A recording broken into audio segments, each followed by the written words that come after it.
All right, we have all the person read. And so I think that gives us our fifth. Yep. If it's okay with you, Chair Thomas, I'll go ahead and call the roll. Please do. Yes, please go ahead. Great. Councilmember Reed. Councilmember Reed. Councilperson Reed, you're muted, so I'm not sure if we're not hearing you. I'll continue down the line and come back. Kimberly Walton, Lashandra Rayfield, Katie McFadden, Omar Salem. Here, present. Alejandra, or never mind. Darlene Cannon. Here. Jane Grover. Here, thanks, Matt. And Carla Thomas. I am here. So we have a quorum and we can start. Okay, see, we have a large crowd today, so I'm not sure what we're expecting, but I'm going to put it out there before we, we'll start with the approval of the minutes from May 19th. We did not have a meeting last month because we would not have had enough people to make quorum. I'm gonna hope that everybody had a chance to glimpse over the meeting minutes from May 19th, and then whether folks want me to give a couple minutes for that or just ask if we have anyone who's willing to ask that they be approved. I'll put a motion out there to approve the minutes of our last meeting. Thanks, Carla. Second. What is it? All in favor, say aye. Anybody new to this? Aye. I kind of refuse Robert rules, so we get Carla's version. Okay, so we can approve those. And there may be folks, this is a little more pressure than we usually have. There may be folks who are here for certain pieces because we are having a anti-gentrification discussion later on, which I'm guessing drew some folks here, as well as we're having an update later on about zone code. So does anybody have a public comment that they want to state now, as opposed to, give folks a chance to chime in if they want once certain things are presented?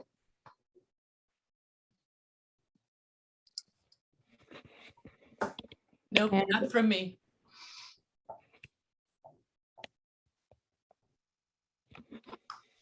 All right. I will move forward then to the items that we're going to discuss.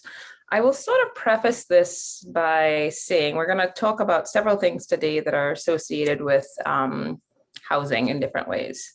And I'll start by prefacing it. I just realized I had my headphones on from earlier. I'll start by prefacing it with saying something that occurred to me earlier today while chatting with somebody, that, my personal opinion, nothing to do with my position as the chair, is that, Evanston has a great housing program in what we're calling our reparations program. And it's a great housing program. And we as a country, not just Evanston, and I think I mentioned this before, are in a housing crisis. It is partially fueled by corporations buying up a chunk. And if you don't know this, you know it now. Go look it up and Google it now. A lot of the purchasing that happened in the last 4 years, a decent chunk of that happened by corporations and equity firms, not just individuals. Even as you saw the frenzy was fueled by the fact that, corporations were kind of grabbing up a lot of the low level homes, meaning anything under 300, 400,000. And that left everybody else scrambling, and it made the pressure on everybody else crazy. And many different municipalities are having to get pretty serious about addressing different tactics to try to reduce or to make more housing affordable, such that, one, a lot of people are focused on making sure they kind of close those loopholes for corporations to buy up the housing, which then, rents have gone up for a reason. It's not by chance. It's because of all that corporate buying. as well as just looking at ways to organically stem gentrification and to organically stem the reduction of affordable or mid-tier housing in each community. So in a focus that, I think Evanston's embarking on, these conversations are taking place in several different groups. We're not alone in the country. It's happening everywhere because we're in a housing crisis, period. So we're gonna start by talking about our first order of business. And that is the Anti-Gentrification Ordinance, which we had sort of introduced this 3 meetings ago, if I'm not correct, 3 or 2 meetings ago. I can't remember. We have a guest speaker, which I'll ask Darlene to introduce and give us a rundown what he'll be chatting about. And the hope is that we will be sort of taking motion, action, I don't know what the exact words are, as a group today to say that we are committed to formulating, a draft of an ordinance or something that we will turn into city council. Again, we as a commission, we don't have the ability to vote on anything. But what we're hoping to say is that we have enough agreement on this that we will start drafting, our very own version centered around some of these issues. So Darlene, I'll kind of kick it off to you. Oh, thank you. Byron was coming on at like 6:45, so we were like 4 minutes early because I thought it was going to take a little bit longer. Oh, it's okay. I could babble for a little longer. Right. I mean, I didn't send you, but when we had spoken last week, that he has several. There's like 3 ordinances that are circling around that are part of this to slow down gentrification, if you will. And we had talked about the one about people turning 2 flats into single family housing. And so that's another one. And then there's one about demolition as well. And I shared the article, and I don't know if anyone got a chance to review it, that, they've had some success in Chicago, especially Byron's in Pilsen. After I introduce him, he can talk about the ordinance, but I'd like to, hear from him what were, the benefits of having the ordinance, and what did he see that after it's been out here for a while now, what did he see that he felt that needed to be improved, that things that he wished he would have known, I guess. Yeah, and the whole purpose of this is that, there's no need to recreate the wheel. No one move is going to sort of fix the housing problem. This needs to be attacked in multiple ways. If anybody who is not familiar, what was mentioned in terms of the demolition right now in Evanston, if you want to knock down an existing house, there's a $10,000 sort of penalty that is motivated. I mean, to me, the time it was done, it was motivated less by affordable housing issues and more about like wanting to keep the stock and wanting to renovate what was there, so we keep a look and feel of Evanston, rather than it being about affordability, because quite frankly, people will still renovate it into $1 million home. But it's really about, not ending up with different looking inventory, so we keep a look and feel. That was set, I don't know when it was set, it's quite a while ago, but in today's reality, when folks can renovate a house and get $1.3 million for it, $10,000 is not a deterrent by any means. And so that should be revisited. And then the second thing that Darlene mentioned, aside from the sort of hassling, I don't know what the right word is, but hounding of, what is it called? Sorry. I think it's like predatory developers. Yes, predatory. Aside from that, the other thing that we're hoping to discuss today is the idea of putting some sort of limitations, moratorium on the deconversion of 2 flats into single family homes. And every time I say that out loud, I feel the need to just admit and be honest and upfront and upright about the fact that I live in a home that I deconverted from a 2 flat to a single family home. Can't go back in time, but I like to state it so nobody comes and says, hey, she's trying to stop this now and she lives in one, right? But this is not only about affordability, it's about like simple inventory. I live in the Dewey kind of boundary area. And you can rent an apartment downtown. And if you have children, you could live downtown, which isn't exactly children friendly. Plus the prices of a small 2-bedroom these days downtown are 28 upwards, close to $3,000 in many of those buildings. So it's not really affordable for many people. But you are hard pressed to find an apartment in the more residential area of Dewey, of Washington these days as well. And so the more and more those get converted, we won't have stock, forget the price even, right? Like, and those tend to be the ones that are more affordable because they're not like brand new and shiny and spiffy and in a building with a tennis court and basketball court and a pool and all that other stuff. So the goal there is to try to stem that changing of inventory such that it is almost impossible to rent an apartment in some of the more residential areas of Evanston. Dolly, do you have a text? Because I could, well, we're just on time because I could push something else forward if we want to. Let me see. Text him right now. Matt, there's no rule against kind of bumping something forward to use the time, because I'm thinking we could get a update on the community equity survey that would go pretty quickly.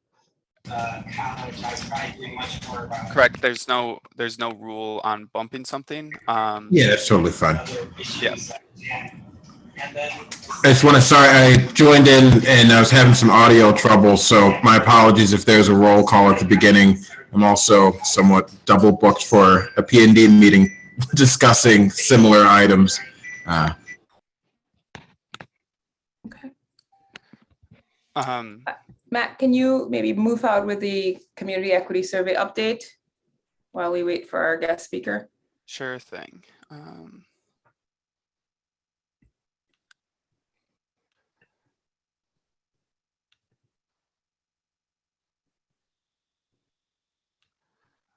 So the community equity survey has now 528 responses. That's about 120 more than the previous update. And similarly to the previous update, 97% live in Evanston, and some people also, or 26% work in Evanston, and then only 2% work for the city of Evanston. And as far as a ward breakdown on responses, it's pretty evenly distributed, with slightly fewer responses from the 5th ward and the 1st ward. And then the breakdown by race, there are a couple points to make. As far as Evanston's total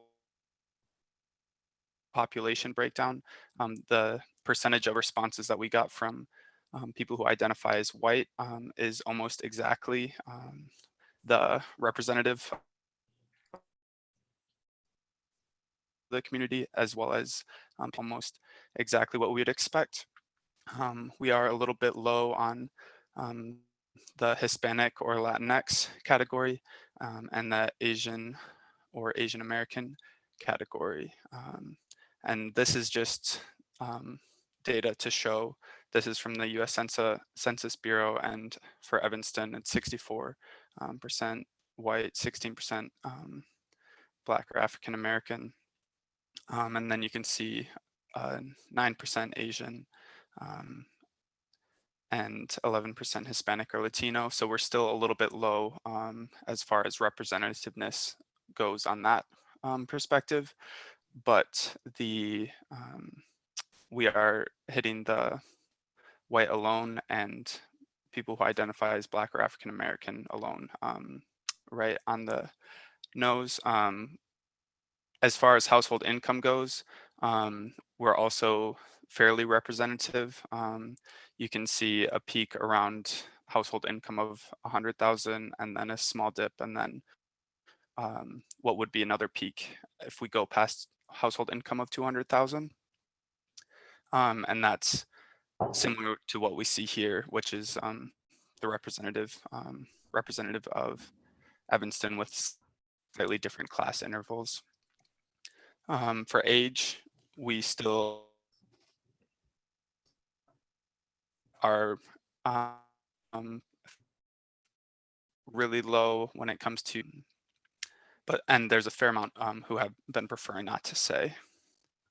And then for disability, 80% have no disability, and around 15% have a disability, 12%.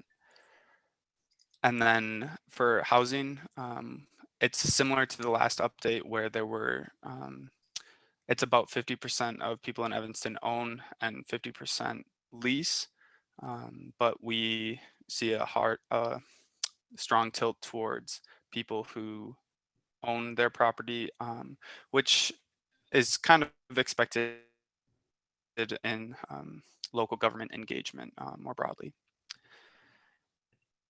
Here's the same thing, just in a table. 77% own, where we would expect to see that closer to 50% in Evanston to be representative.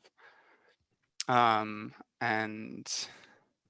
Excuse me, Matt, there's people in the waiting room. okay, sorry. Yeah, Sorry. I should have thought of that as I was going to share my screen, but they're in now.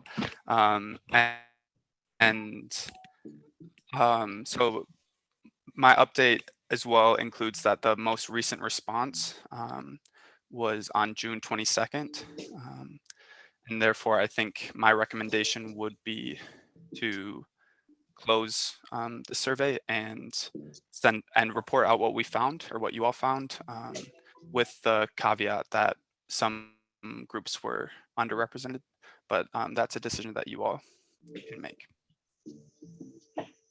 Yeah, so I'd like, I mean, I don't know what historically, I don't know if Commissioner Grover, you have a sense historically from past being an older person, what we would get. You know, I'm kind of disappointed in the response rate, but I'm also, I went out to 2 different events, both of which, first one I printed little cards that had a QR code with a link. I explained to every vendor, because there were several tents, these are local Evanston events, every vendor what it was. And then I printed out a large version and had it at their table, asking them to ask folks to fill it out when they come to their table, as well as asking the vendors to fill it out before the event got started. And I asked Matt, like right after that weekend, how many we got, and we got 12. I mean, and I printed like 80 of these things, give them out. So that was kind of one of my hopeful grand plans for like trying to capture folks who are not always on email. And I don't know how helpful that was. And then there was another event. I live across the street from a park. There was another event. I had a bunch of leftover printouts and I took it over there and didn't get any. So I guess I would like to put one more call to everybody on this phone, whether you're, on this call, whether you are part of the commission or not. If you are willing to do it and have not, weren't on my initial list of emails, I have an email where I'm kind of sending it out to folks, asking people who have any sort of network in the community, pass it on and email it to their network. These sort of responses are way more likely to happen if it comes from somebody they know who's asking them to do them a favor versus just a random figurehead. And Matt, I would ask that we get every alderperson and the mayor to send it out one more time before we sort of close the books on it. So I'd like to give one more push. That's just me personally. If anybody else, Yes. feels like it's not necessary or whatever, let me know. But I will ensure, I'm putting together my newsletter to go out early next week, so I'll ensure the link to the survey is within my newsletter. yeah, and Devon, you should have had the initial email from me with all that if you can't. Yeah, I've got all the information. Yep. There's lots of stuff I had, and I kind of phrased it in a little slightly marketing-y kind of way. So that, folks can kind of cut and paste that into chunks of that into their email. Yeah, thank you. A question maybe for Matt and Councilmember Reed. Do you have a sense of how many people are responding to 2 of the city's recent surveys? One was for the ADA, the Americans with Disability Act planning survey that's been out for a while. And the other one was, I know that the administrative services recently did one on parking. Do you know offhand, or is there a way to find out how many respondents the city got to both of those surveys? Just to see, Carla, because I worry that if you're worried about the low response rate, maybe low response rate is kind of the norm on some of these surveys. Yeah, no, it is. Yeah, unfortunately. Yeah, I'll say it's similar. I don't know specifics on those two. I haven't been involved in either one of those actions, and Matt can answer if he has. But just typically, I know with important stuff like the city manager, we've gotten, in some cases, only a few hundred responses. So, you know, I think 500 some odd responses thus far is actually pretty solid for this. Yeah, and I would just echo that. I think talking to other people who have been working on this from the city local government side, 528 responses is relatively high compared to other surveys that the city does. Well, call me a little stubborn, but low bars have never really allowed me to just hang out at the bottom. So I'm still going to ask that we do one more push, and that, you know, we'll wrap it up and have a final review by next session. But please, you know, you can message me right here if you are interested in getting a copy of my email that has the whole little marketing push. Gone out in the citywide news. I'm sorry to interrupt. Has this gone out in the citywide newsletter? Yeah. Oh, it has. Okay. Yeah, it did, but a while ago. So Matt, if you could ask if that could go out again, either it doesn't have to be from the mayor. It could be like from whatever the desk of the city of Evanston or whatever. I honestly don't know that a response from like a request from the mayor differs any, you know. I think it'd be nice if it went out by itself, because sometimes in the newsletter, when it's in the entire, it gets buried at the bottom or buried somewhere in there, and it's not hard for folks to find, but it's not popping out for folks to participate in. And so, Matt, maybe if you and I, or maybe you, I, and Carla can talk with not Patrick Degnan, because he's out on paternity leave, but Jessica Mayo, we can maybe speak with her and see if we can get it out in the citywide newsletter by itself. Yeah, I would appreciate that. Mm-hmm. Yeah, And I think it's summer, maybe parents are a little more, you know, not as stressed and everything else. I know it's a full-time job for me to even keep up with emails for my kids' schools. So maybe we might get a few more response from a kind of citywide email that way. Meanwhile, I do want to stress that I think the thing that has us, while it's a lower response, I mean, I don't know, I can't say lower because there's no set expectations. But while, you know, I'm not thrilled with the response, one of our goals was to make sure it's proportionate, like relatively proportionate, which, as I said last time, I sent out some notes to folks I knew in the Latinx community, asking them to share it. I will do that again.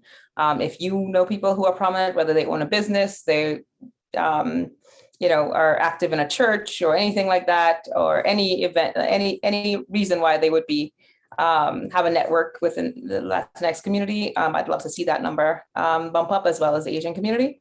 Other than that, I think, yeah, we're gonna continue to make one more push for this next month, and then we can call it. Darlene, I'm gonna punt it back to you, and you can.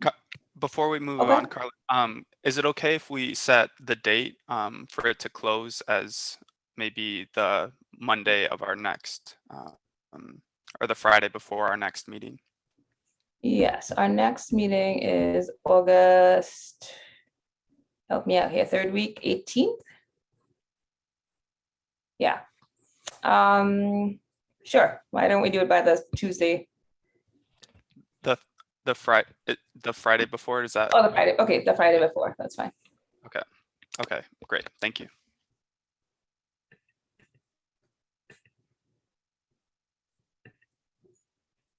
All right, Darlene. Okay, great. Well, thank you, Byron, Alderperson Byron Cito Lopez, for joining us tonight. And I'm going to say that, you know, we we're grateful to have you here and to join the Equity Empowerment Commission tonight. Tonight, he will share information about his Anti-Gentrification Ordinance, and with a specific focus on the recently adapted Chicago Ordinance to protect against predatory developer tactics, and a little bit about Byron. Byron Siccho Lopez was elected to the Chicago City Council in April of 2019. Byron came to the United States alone when he was 17 years old, living in Tennessee before moving to Chicago area and Pilsen. Byron worked as an adult education teacher for 10 years, founding the bilingual adult education program at the University of Illinois at Chicago. He also was a volunteer soccer coach in Pilsen, and as an organizer fought against school closures, eviction, corruption, and gentrification. As alderman, Byron has included residents in zoning decisions, increased affordable housing, and fought for environmental justice and improved quality of life. Byron has helped grow the Pilsen Food Pantry, passed legislation to restrict predatory developers preying on longtime homeowners, and continues to work with ward residents to ensure taxpayers receive the best government services possible. Byron lives in Pilsen with his wife and his 3 children. He is also currently a PhD candidate in the field of urban education policy at UIC. So I will take it away. Chair, if I may just very quickly say congratulations to Alder Byron Siccho Lopez and your family on welcoming 5, I think it's 5 new children to the family, or some large number. So congratulations on that. I'll add to that. Congratulations on your triplets. Congratulations, and somewhat my condolences late at night. Yeah. Thank you. Thank you so much, Carla. Thank you, Darlene, and everyone, for the invitation. Yeah, we have actually, it was a triplets, but we have 3 dogs. So it's like a family of, I guess, 8 now, technically. So it's a blessing. And as I said, it's a triple the blessing and quadruple the work, but definitely worth it. And definitely another inspiration to continue to fight for the stable and inclusive communities that we all want to see. So first, just want to thank you for the invitation to the commission. I'm glad that we are having more collaboration when it comes to policy, especially around housing policy, that not only citywide and the state, nationally and globally. We do have a serious issue and a crisis of housing that has created a lot of instability in our communities. And it requires that we together develop policies that connect our communities. I'm glad to see collaboration between Evanston and Chicago, sister cities that are dealing with very similar issues. And I think collectively and creatively, we can develop policies that address this serious crisis that has exacerbated displacement, evictions, homelessness, foreclosure, and again, the instability that continues to plague our community when it shouldn't and it doesn't have to be that way. So I would like to talk to you today, putting a little bit of context because since we are, in different cities, I would like to give you maybe a little bit of context for those of you who perhaps are not familiar with the city of Chicago, in particular the 25th Ward that I have the honor and pleasure to represent, and why and how we came to develop this policy that came into law, these predatory or anti-displacement or anti-predatory practices that was established in Chicago at the end of 2019 and became law at that time. So we basically have, I would say, a little bit over 2 years of experience. I think we are still waiting on the citywide analysis or assessment of how this has been implemented, but I know that has been implemented differently in different communities or in different wards.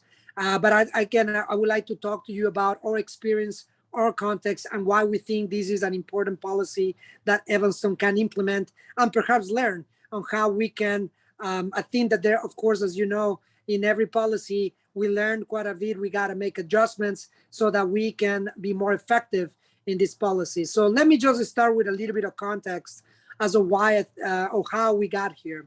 And why it is important to look at the context. Every community is different. You know, we don't want a cookie cutter any policy, but I do think that there's a lot here to learn when it comes to predatory practices of developers, that I think that's something that we are going to continue to see, and not only here in Chicago, in Evanston, in Illinois, but across the country.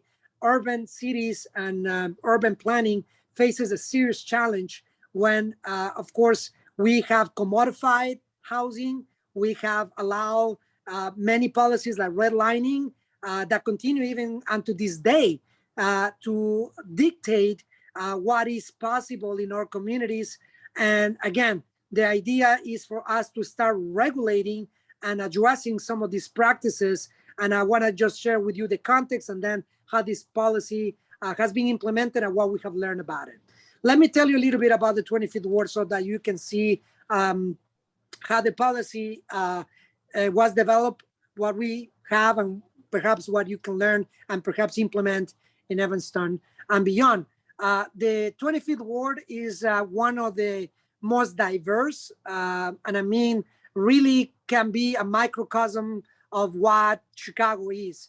I have the pleasure to represent the Pilsen community, the Chinatown community, areas of the West Loop, UIC, Little Italy area, Abla Homes, and Barbara Jean Wright, which are a historic enclave of the African American community here in the 25th Ward, McKinley Park, the South Loop, and the 78th, where, as you know, there was even a proposal for a that was pushed because of the proximity to downtown.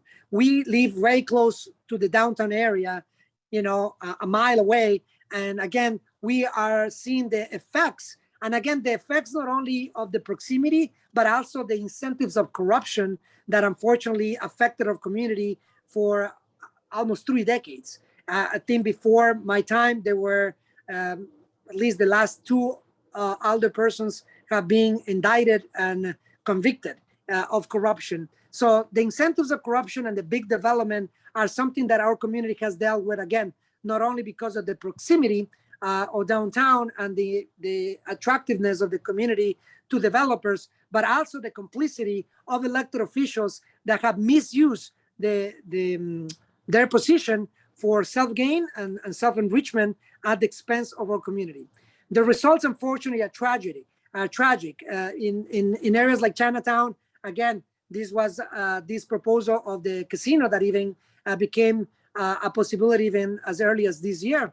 Unfortunately, as our community has organized and learned from these practices, we're able to actually successfully defeat the proposal, and the 25th Ward was able to basically reject a proposal that was almost a certainty because of the influence of developers, but also the complicity, again, of even current elected officials. So in the 25th Ward, the effects of predatory practices, the complicity and cohesion of developers with inspectors, the predatory nature of developers who have deep pockets and without regulation have put a lot of pressure in our small homeowners and tenants that have been displaced in the thousands. In over a little bit over a decade, we've seen the displacement of almost 14,000 residents from the Pilsen community alone. That can never be normalized, neither be accepted as a natural trend. There's nothing natural with such a level of displacement. And again, when communities are destabilized, we got to understand the implications of that. We have infrastructure in our community. We have one of the communities that used to be, and this is up to just only 10 years ago, we used to be the youngest community or have the youngest population in the city of Chicago. Tragically, that is no longer the case. We have been seeing the depopulation of our public schools as a direct result of these practices, or schools have been depopulated to really dangerous levels. In fact, the reason why I became an alderman, as in the in the kind description of my little experience in the community, as a soccer coach, in volunteer soccer coach, as an adult education, trying to fight for quality public education for children, we tragically see the effects of displacement in our schools when schools start losing enrollment, when now enrollment gets, translated to decisions to close down schools. And that's one of the reasons why I became involved directly in this fight for stability in our neighborhoods, in our schools, to fight against the closures of our schools. There were 2 schools that were slated to close in 2013. So we decided to organize. So because of the massive displacement, because of the tragedy of the enrollments, the community elected me to pass legislation and effects to help regulate the so-called free market. There's nothing, or this invisible hand. There are very, very visible hands when it comes to developers who come to our community with deep pockets. Now we see the trends when these developers are not able to develop in California or New York. Now they have seen Chicago as a frontier, because we see a lot of small homeowners, a lot of low-income, vulnerable homeowners that are unfortunately easy prey of these predatory practices. The foreclosure rates, the displacement, again, when they say that there's a normal trend, out of those 10,000 or so displaced residents that we're able to track in a study by the Lawyers Committee for Better Housing, half of them were actually evictions. So that normal trend, or normal trend of displacement is something that we need to look at very carefully. There's nothing normal, neither me accepted with these trends. Because of the pressure of developers and the nature of the lack of regulation and the corruption that plague our community, we've seen the predatory practices where developers will send unsolicited mail, unsolicited visits, unsolicited calls that later translate, when everything else fails, to visits of inspectors, and ultimately developers that come with cash offers. And that destabilizes our community, because when we lose naturally occurring affordable housing, these developers are not here to provide any sort of affordability. What we see is a 30-day notice, and now we have entire families that have with kids in our schools that now are looking for a home. We also see now families who live in cars, or are in homeless, or in viaducts, or in stable housing. We cannot accept that as the norm. And that's what we were able to push for this legislation that basically starts regulating and tracking these unsolicited calls, unsolicited mail, and we'll be able to track. And again, when the homeowner is able to identify these practices and report it to the local office, then we are able to research, now make connections when the homeowner is rejecting the call or the mail or the visit, or the predatory or realtors that are offering to sell their homes. The ability to homeowners to now report harassment or report this level of pressure that later is followed by other predatory practices is able to get us to act accordingly. I just want to give you a few examples, and maybe I can later share a video that we did with one of the homeowners that said that because of these pressures, basically he thought about selling their home, because they just simply could not keep up with the property taxes that later was followed by business by developers offers. But when the homeowner decided not to do that, what we see is the predatory practices that we are now able to regulate. In this occasion, when the person reported that to our office, we were able to send and then we're able to document that the homeowner already said that they're not interested in selling, they're not interested in receiving any sort of materials. And when that we saw that now the realtor either tried to contact, or that we saw a visit of or inspector, or that they're pushing for a cash offer, whatever that is, we are able to now, and this ordinance, what it does is now, as we are able to show that there was already a rejection by the small homeowner, and now that this is another attempt, now the next step is the office was able to contact, in this case was a realtor who was pressuring and unsolicited calls, unsolicited emails, and then later became threats of attorneys, threats of, if you don't do that, then we're gonna have to, get attorneys involved. And that what a small homeowner will react already, especially when they're already scared of the market, is basically, okay, no, I'm just going to sell that. While we're able to intervene and we're able to document that and push back, we were able to basically show the consequences if they continue with these retaliatory or predatory practices, which goes with fines that up to $10,000. And if the predatory nature of these practices continue, they can lose their license. So again, these are serious consequences for a community, and thus there has to be serious consequences for those who incur into predatory practices that are forcing our small homeowners, that are scaring small homeowners, but they ultimately affect also tenants where, they now have eviction notices or, sales of property that later result on 30-day notices to our tenants, and of course, more displacement in our community. Again, this regulation, again, there's something that we have learned though on, of course, the need for us to make sure that residents are aware of this legislation so that they can report it. So now what we're doing right now with the Department of Housing, for instance, is that now there's a number, and through 311, there's another number where the city now is able to report these practices. Now it's not only the aldermanic office, as we see that these practices actually help us prevent displacement, and we definitely need to get a handle of this to create more stable communities. I think that we all can agree, from small homeowners and tenants, that nobody benefits from speculation, nobody benefits from these predatory practices, because even for developers, when we have predatory developers with deep pockets, even those who perhaps are playing by the rules are no longer able to compete in such a predatory environment. So we have able to probably inform about the importance of making sure that we have fair practices on this, that this is important for people to report. And now the Department of Housing has helped our office making sure that now through a 311 call, and now there's a number that they can call so that this can be reported. So every aldermanic office now can follow up. And again, now the Department of Housing can technically investigate. And of course, there will be consequences if these predatory practices are found irregularities. We also, of course, when the investigations are not so easy, because as you know, and again, this is something that I think that we need to learn from, because as you know, some of these calls are anonymous, right?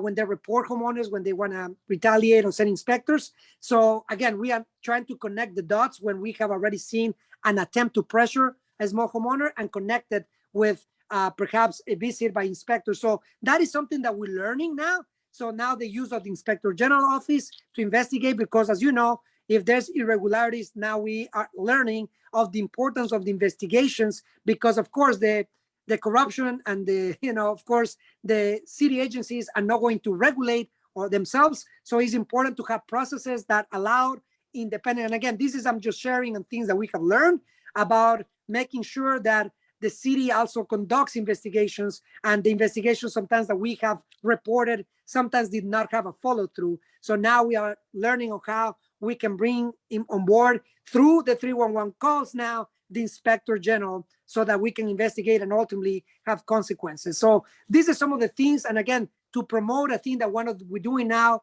with some community groups and other elected officials is to make sure that this ordinance is promoted and residents are informed about their ability to protect themselves. And again, this is not only good for the small homeowner, but also tenants, that again, losing natural affordable housing is basically for us translating to displacement. We are in a serious situation. As you know, we are losing a lot of natural affordable housing. Cities are not building in the scale that we need for building more public housing and affordable housing. And this has resulted on unprecedented levels of homelessness. I think we all have seen the tragedies of viaducts in our own city and the tragedies of thousands of people who live homeless or in stable housing. We, with these policies, can prevent that. So this is a preventive measure so that we don't have more homeowners who lose their homes, they're forced to sell, or tenants who are evicted. This is a preventive measure. Again, there's no silver bullet for these policies. This is a combination of policies. We need to continue to create more affordable, more public housing. We need to start challenging this notion of the commodification of housing, because the lack of stability also contributes to the violence, to the mental health. These are, of course, as you know, evictions and foreclosures have serious trauma effects in residents and family members. So, and again, I don't know how many of you have perhaps witnessed an eviction or a foreclosure, but these are very tragic incidents that we are taking very seriously. We do not want to continue these trends of normalizing such massive levels of displacement, homelessness, foreclosures, and you name it. So these are policies that have helped us prevent and regulate, and at very least mitigate the high pressure of developers, realtors, and other special interest groups that look at our communities are gold mines and ways for them to profit in a time where, again, housing is a human right, as many of us see it. We believe that the stability in our homes is good for everybody. The cost of evictions and homelessness and mental health and health effects in the middle of a pandemic cannot be underestimated or oversimplified. These are serious effects that we need to address, and housing is the cornerstone of any community. Communities are made, or neighborhoods are made, and cities are made of homes, and that's why we thought that this was an important piece of legislation. Again, we're still 2 years into that. We're still learning. Another Department of Housing has created some follow-ups and maybe some recommendations to make it more effective, but we continue to learn. Perhaps this policy can be enhanced if you think about doing this in your community. And this has to be, again, what we're looking now in other policies that we're promoting, for instance, because of those 30-day notices are really, really, tragic for families who have kids in schools. As you know, it's not easy to find schools when we have kids who have, and again, in polluter areas like us, when we have kids with autism, when we have kids with asthma and other special or diverse learners, these things are really tragedies when we have entire families looking for homes and they're not able to find them. When you look at the prices of gasoline, inflation, you name it, having close proximity to our schools, having stable homes is critical, especially in the middle of a pandemic. So again, I'm here, of course, I hope that this doesn't come as a lecture. I'm just informing of what we have learned. We want to make sure that we learn. And of course, we want to learn of what's going on in Evanston. We want to learn and what hopefully can be a policy that you implement. But one of the things that we know for a fact needs to happen in the city in terms of comprehensive approach is that we need to lift the ban on rent control, because right now what we see is that we're not even able to give incentives as we should for those small homeowners who keep the rents affordable. Right now, we cannot even do that. And developers get incentives even as they displace residents. They get all sorts of public incentives and breaks when we have small homeowners who are not able to qualify for anything. The other thing, of course, that we need to do is have legislation, common sense legislation like just cause for eviction, so that developers cannot just give you a 30-day notice and have families in the streets. We think that there are follow-up policies that we need to do as just cause for eviction. That means that developers, when they buy property, they also have to be responsible, and they cannot just evict families, evict people without proper relocation assistance. So again, these are just a number of policies that we are developing. This one we were able to pass, within our first a little bit over 6 months in office, but we have seen now also the effects of developers with these other policies that I was sharing with you have been a big pushback. And even when the mayor committed to help us with other policies like Just Cause, we have seen the big effect and the big influence of developers, lobbyists, and special interest groups. So the connection between legislators and this commission and the city is great. I look forward to continue this conversation and see how we can learn from each other. And I truly hope that you can continue to push for these kind of policies that are going to really create stability in our communities. We don't benefit from this extraction of wealth that goes to the pockets of a few developers. When we have seen, that this does not retain wealth, we have small homeowners who support our small businesses, who live in our communities, who rent to people in our community. We need to help them. And I think that this was just our attempt and our effort. And I think just a step forward to what we think is hopefully a departure from the corruption and complicity of elected officials who had a responsibility to protect and help those small homeowners and tenants who are really vulnerable, especially now during a pandemic. Thank you so very much, Alderperson Sergio Lopez. I just want to take 1 minute and we're going to open it up for questions. But I also just kind of want to bring a lot of what was said today home, especially for folks who are outside of the school system now, so they may not see some of the school-related issues. As a person who has kids in the school system, I am very good friends with 2 social workers who work within our D65 school systems, and I can't tell you how many nights that they're working late trying to find housing, hotels, for families who have been displaced that day. So, like if anybody's listening here and being like, oh, well, that's happening in Pilsen, that may not be happening here. That is absolutely happening here. I have helped 2 different families over the last 3 years pack up to move under not great circumstances, but one of the families said to me, this was the first time ever in their lifetime, that they had a coordinated move, meaning they planned to move, meaning every other single time that they moved, they were evicted. And then additionally, I had a client about not even 2 months ago, but 6 weeks ago, who came to me. The landlord was selling the building. Their lease had expired. They didn't notice and give them 30 days to leave. So we had a family who was literally had 30 days to find housing. They had 4 children. They were previously paying $1,800, and we were out there looking up to $3,200 and were struggling to find anything. And they had a month, so they were desperate because the landlord could simply do that. So I just kind of want to bring some of those things home. That's just my experience in this community. Bring some of the things that were said home and make sure that everybody realizes some of those things are still there. Some of those things are absolutely happening in our community. Then I want to go ahead and open it up for questions. I have a few, but I'm going to let other folks talk. I'll jump in there. I just want to say that to the last point that you made there, Carla, about a landlord forcing someone out with very little notice because they're selling. The council, I've put in a referral for a just cause eviction ordinance, which would try to tackle issues, that specific issue, and make sure that if folks are being forced out with little notice, that they're given usually a 60 to 90 day window of notice, as well as our assistance finding relocation assistance. So I'll throw that out there.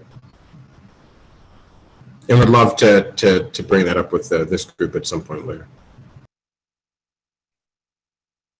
Yeah, if I can add, I mean, that just cause, and again, these policies are super effective. I tell you that it's similar to what the city of Chicago did with the single room occupancy. Unfortunately, too little, too late. But we were able actually to save an SRO, a single room occupancy building here in our ward, because when that became law, fortunately, right at the same time, when a developer wanted to buy an SRO in our community, then it became law that they need to pay for relocation assistance. And not surprisingly, they did not want to pay for the relocation of 52 residents.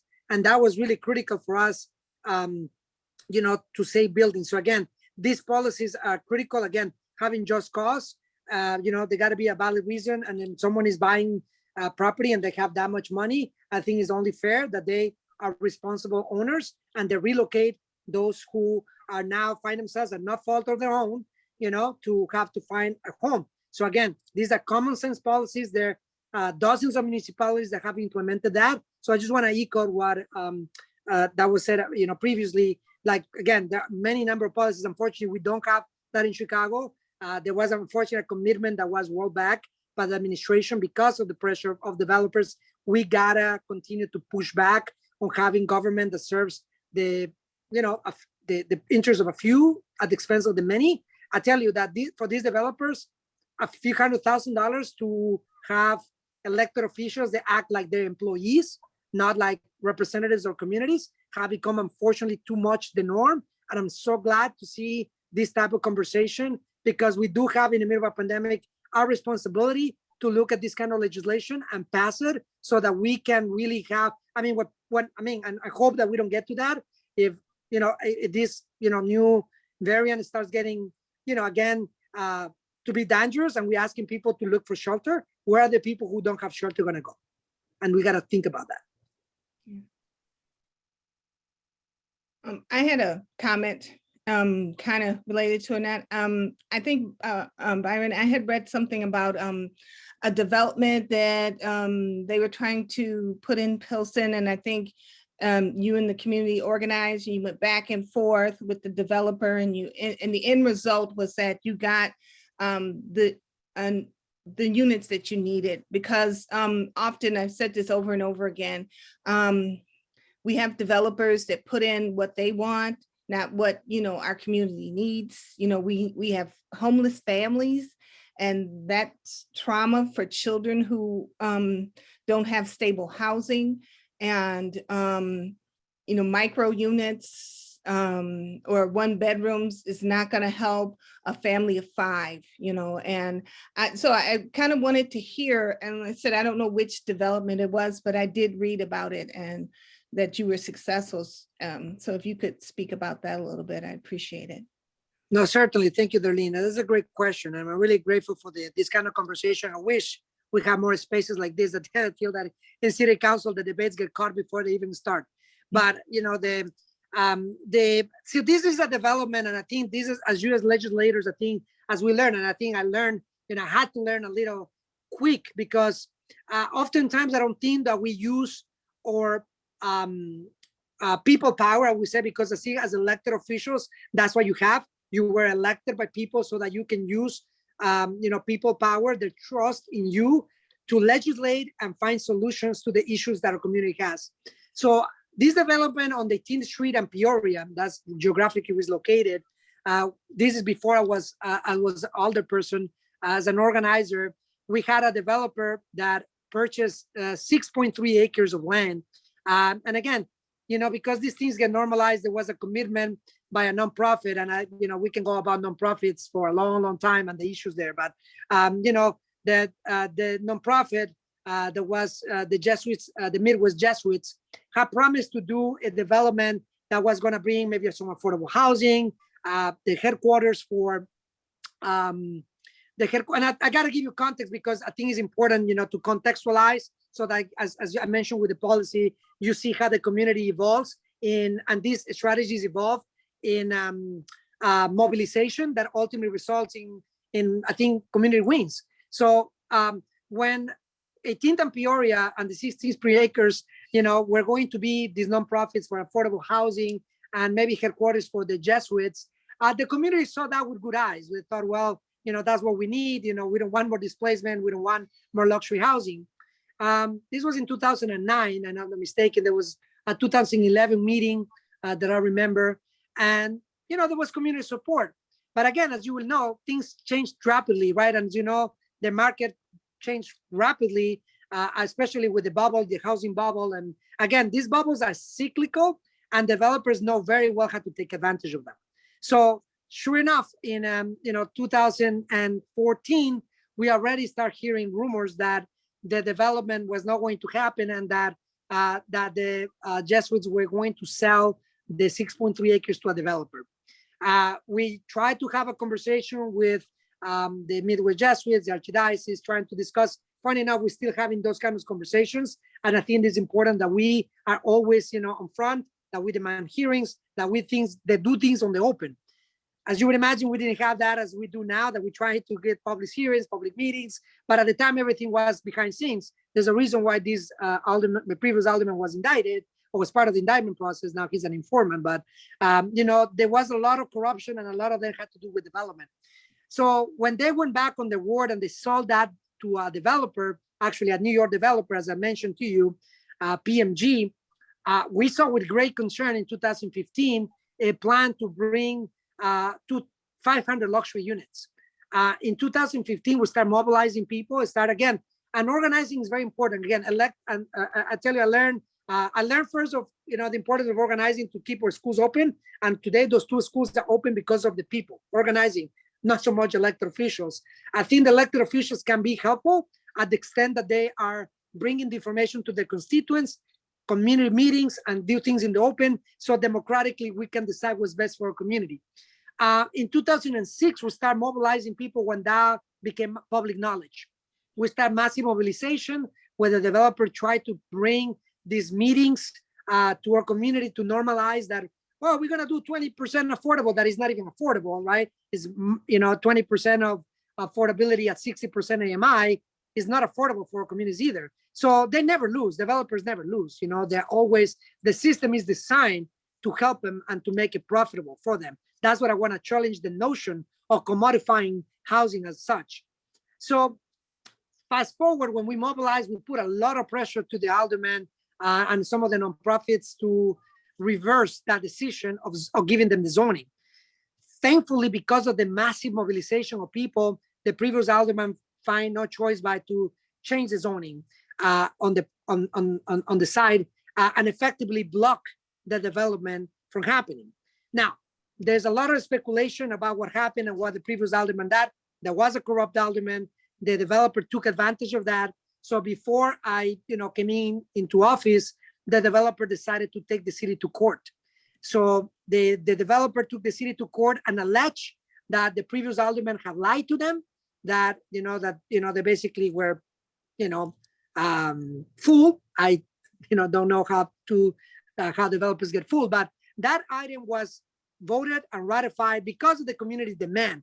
The alderman acted as he should have from the very beginning, and the zoning was changed so that we can have a conversation on this matter. We believe in the due process as legislators, but doing things behind scenes, going back on their word. Remember, from 2009 to 2015-16, nonprofits didn't pay taxes. They didn't pay taxes. The history of this lot, actually, if you look back, there was also TIF funding that went on to do remediation. So in other words, there was a lot of public costs associated with that when there's no property taxes, when there's all this stuff. So we were thinking, all right, to challenge that. But we did it with the due diligence. And the zoning change was voted and ratified. You have a lot of, people have a lot of power if elected officials one day decide to act on their behalf. So basically what we did, as soon as we came into office and we found the settlement, right, the lawsuit in our desk, the first reaction, of course, as the city, as you would imagine, was, well, poor these guys were fooled, let's help them. And, we knew a little bit better. So we said, you know what, let the process play out. If they're taking us to court, well, let's do their due diligence, right? And we're happy to have a conversation with them, but we're not going to allow them to settle this case and basically with money buy their way into the community. So we said, look, if a lawsuit is what they want to do, if they want to settle, that's what we're going to do. We're going to go to court and then let the process be played out. So the city, interestingly enough, and I learned very quickly the importance of, and I don't know what's the situation in Evanston, but the importance of having independent legal counsel. So I had to actually go to consult with my own attorneys. And through the attorneys, I said, look, zoning power is zoning power. This was voted and ratified. If they want to challenge that in court, they can do that, but that's not an easy process, which was contrary to what we were hearing, which was already, well, let's just settle, right? This was a bad thing. Let's settle, let's just get away. We don't want the lawsuit. We don't want the liability. But the liability to the community, nobody talks about. The liability to 500 luxury units and what would it done to our community is something that we actually brought to the table. Interestingly enough, when we brought that up, and we knew that you have zoning power, the conversation drastically changed. So we instructed, and after, some hesitation by the administration, we showed the need, we showed the assessment and the need for affordable housing. We also showed the legality of the decision. I was personally witness of that, and that we're happy to go to court. Of course, as you would imagine, the developer, once they find out that we're going to challenge it with the due process, with due diligence, and we said we're happy to have a public meeting to discuss the matter.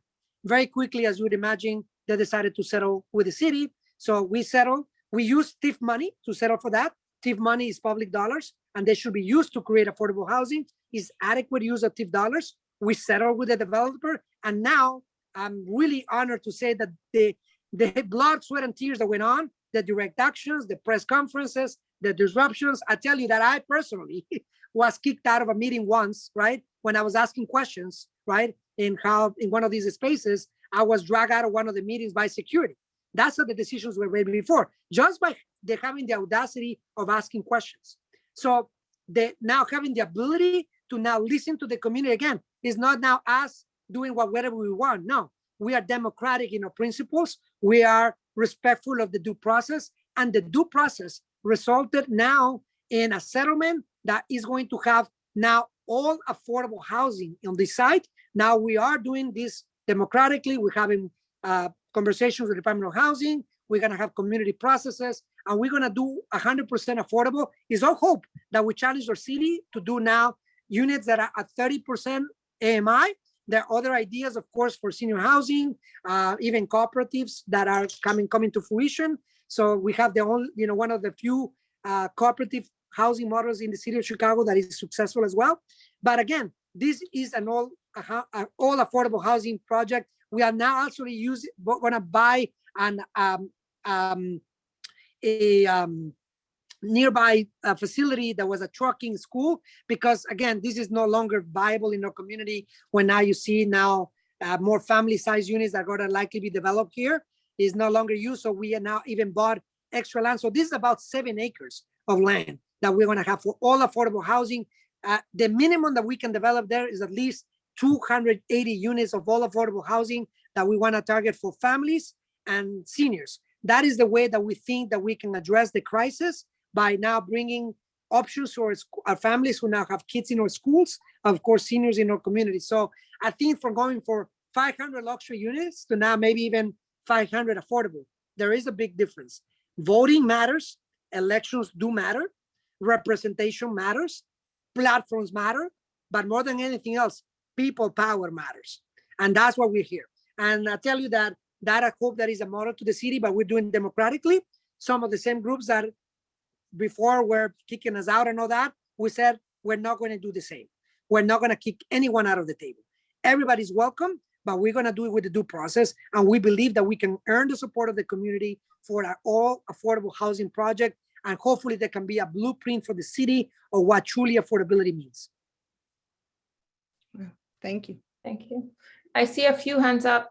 Jane, Devon, I don't know if your hand is up from last time or. I see Jane's hand is up. Okay, and let's have Jane, and then if you need to have another question, you can go ahead.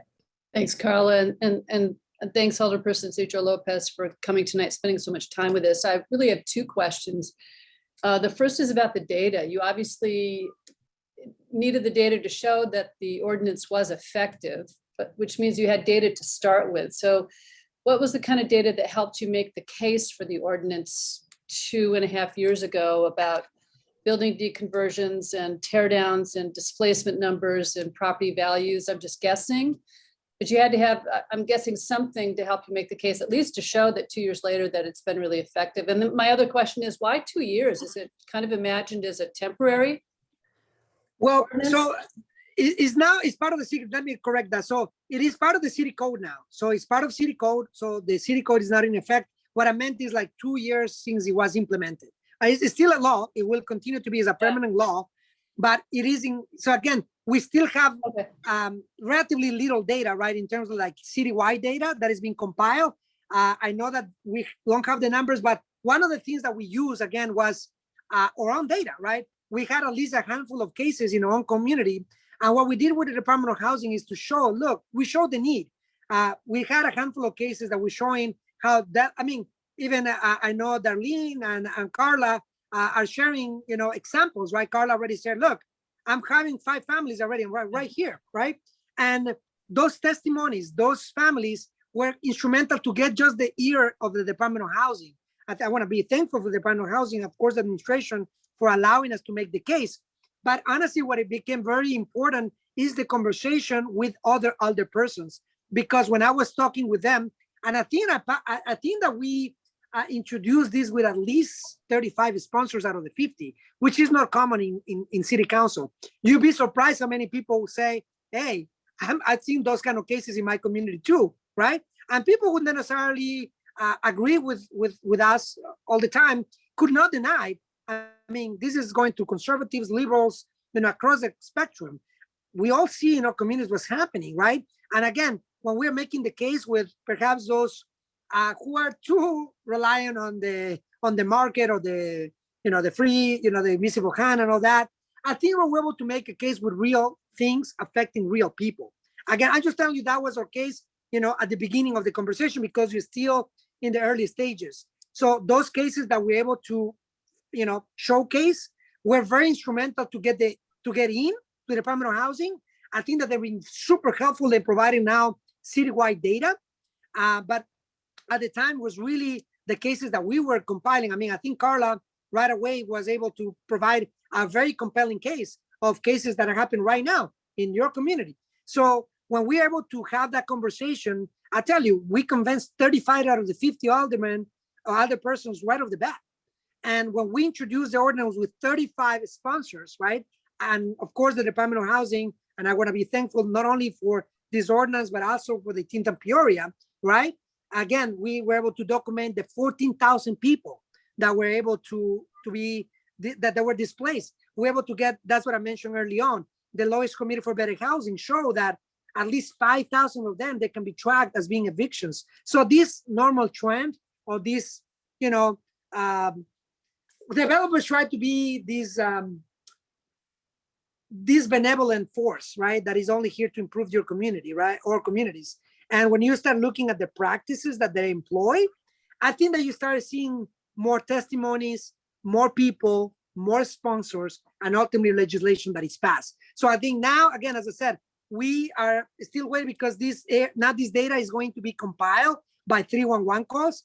This was just implemented, I don't know, months ago. I don't know how many, but that's very recent. That's what I meant. So the citywide, you know, the citywide database is still information because the initial data was all compiled by the individual aldermanic offices, and that's very limited, right? You probably, I mean, we did this with qualitative data, probably more likely. I don't know if we're able to get between everybody who worked with us in the development of the policy, maybe a few hundred cases, but that was enough to convince people that this was a real problem. When 35 sponsors came forward, you know, that was really compelling, right? But ultimately now, when we have hopefully a database of that are being calls that are being reported, I think that we're able to get more quantitative data, you know, from different parts of the city. I think maybe, and this is going to take unfortunately a little bit of time, right? I think perhaps hopefully that can help you. But what we have right now and whatever we can forward it to you, and again, I will follow out the Department of Housing so that maybe if you need, I mean, I'll tell you, I would say that the Department of Housing is very data driven, at least in our, I mean, you have policymakers that I think that I'd be willing to help at least with that information. But again, because this is just months in the making, I don't know what they have, right? But I think that at least on the formation of the policy, with what we have, testimonies, qualitative data that we're able to show, and with the other sponsors, you know, those 100 cases were enough to pass a citywide legislation. And are you targeting other neighborhoods? Are you thinking about other neighborhoods that are also vulnerable, that where the data might show that this ordinance might be effective? Absolutely, that's a great question. So basically, some of the neighborhoods that we've been working with, you know, Humboldt Park, the 606, you know, Logan Square. So those are some communities that were kind of part of these conversations. In fact, out of that, by the way, the city had this horrific idea of landmarking, you know, one of our biggest areas. I tell you that landmarking has to be done very carefully. So that's another thing that I don't know what was happening in Evanston. Maybe this is not something you're dealing with, but landmarking because one of the things that we saw when these predatory practices were happening is something that you're going to see, which is demolitions, right? Demolitions, you know, deconversions, right? Single family homes being torn down, and now you have, you know, monstrosities that happen very fast in our community. So as a result of these conversations, these communities, not only we did the anti-predatory practices legislation, but I maybe suggest that you look at the anti-deconversion ordinance that we passed and the demolition fees, because these are all symptoms of these, you know, predatory practices, right? So I think that those are some of the, I would say, hardest hit communities, like Pilsen, I'll say because of the proximity, because of the corruption, the 606, because it was an amenity that brought a bunch of developers in. So you see, like right off the bat, communities like Logan Square, Pilsen, like Logan Square was farther along in the displacement and gentrification process. I think that if we had like 10,000 people displaced, I think their numbers were double that. So I tell you that, you know, we're able to locate certain communities. And again, that's what I think that the collaboration and developing of policies. So not only we did the predatory practices, we did the anti-deconversion and the demolition fees. I still think that they were too tame to what we can be doing. I think those demolition fees should be used not as revenue generators, but as deterrents to developers that are really tearing communities apart. I think in that I will be a little critic of the Department of Housing, that they are too eager to compromise with developers whose compromise is basically actually not stopping displacement, but delaying it, right? And I don't think that that is the goal here. So again, I think that there are a lot of things to learn from this, but I think, Jane, that's a great question in terms of what communities started this. And I'm glad that you mentioned that, because it was not only the anti-displacement or anti-predatory practices, but also was the anti-deconversion and the demolition fees. I hope that Just Cause and other policies follow, right? But you're right, it started with a handful of communities that now is a citywide policies. And I'm glad now we're having now a conversation with another city. And I really would like to see that kind of, how do we collaborate and learn to how things will implement. I tell you, whatever we're doing in Chicago is oftentimes being watered down. So you can do a lot more, I tell you. So you can learn from what we're doing and do a lot more than what we do. I'd like to add two quick things here. One, I think, Jane, you asked a good question around the data. And again, data is not always just numbers. And the other person brought up the fact that the data is sometimes the stories. And that, like I keep hemming and hawing over the fact that part of our name is empowerment.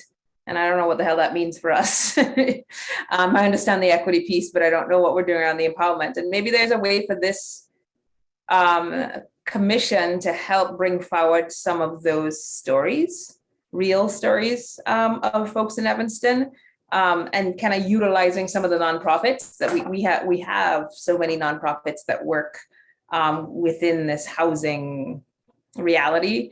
Kind of as they encounter these stories, maybe having them help to share the stories and just having a repository for that, so that one, it gives a way to kind of hear more than just a survey, right? But hear what are the real issues going on out there. But two, it gives us something to, for lack of a better word, legislate with, right? It gives us the stories and the realities to be able to kind of put forward to get the votes we need to get for, whatever ends up being in front. So we have to move this along a little bit. Alderperson Reed, I know your hand has been up. Maybe you'll grab your question and then try to wrap up this section. Yeah. I just want to, I have one question, but I just want to note a few things. One, certainly, I think there's certainly room to raise Evanston's demolition fee. Currently, ours sits at $10,000, and that hasn't moved for a while. And here in Evanston, our demolition fees are the only, kind of regular, sustainable source of funding for our affordable housing fund. So while certainly demolition fees shouldn't be revenue generators, in our case, demolition fees are going to a good place. So I do think there's certainly room to raise that. I do wonder, one question I have is, certainly I think, would agree that turning single-family homes into affordable multi-units, particularly in a city like Evanston, is a good thing. And we certainly don't want to, add another level of expense for people who actually are doing the right thing and are trying to build affordable housing. So I certainly support increasing the demolition fee, but certainly want to do that in a smart way. But the one question, and one thing that stuck out to me when Alderperson Sicho Lopez was responding to Darlene's question about one of the developments in the 25th Ward, you mentioned that you spoke with that independent legal counsel, because I think the people power and organizing community is certainly effective, but I'm sure it seemed like one of the key tools that you had was just the law being on your side and being able to use some legal leverage. So I'm curious, in Evanston we have a corporation counsel who's appointed by the city manager. It's not really independent counsel. Certainly Chicago's corporation counsel is, it's an executive office that's controlled by the mayor. So I'm just curious how you, what did you use to essentially contract with, your own independent legal counsel?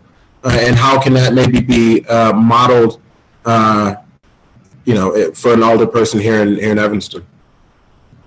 No, that's a great question. Like I said, and let me just, like, in terms of the demolition fees, that's a great point that you made.